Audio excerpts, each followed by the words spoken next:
I think part of that comes from the fact that prayer is one of these things. The Lord says He'll be with us always. He's with us always. And I think that none of us would ignore a person that was in the room with us always. But in the place of prayer, we still have to step into it by faith, because we don't see the person of the Lord with us always.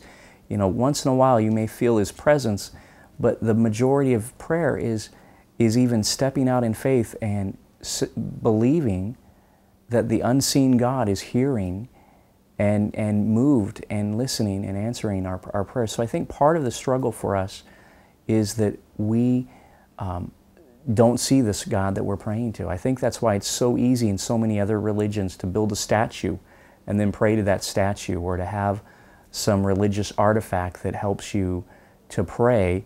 And I think for us as Western Christians, we're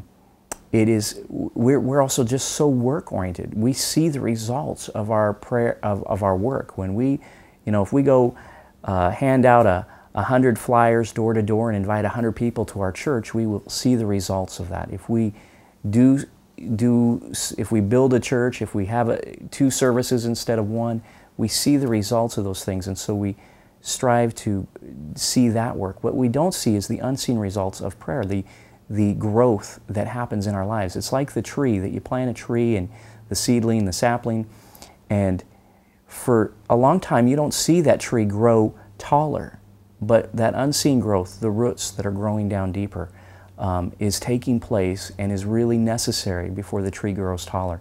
And I think for most of us, for me in particular, I always focused on the excitement was the growing part that I could see and not the unseen part. And I think that's part of why we struggle to follow through with Jesus' example of a life of prayer, and with His admonishments and that of the apostles to pray.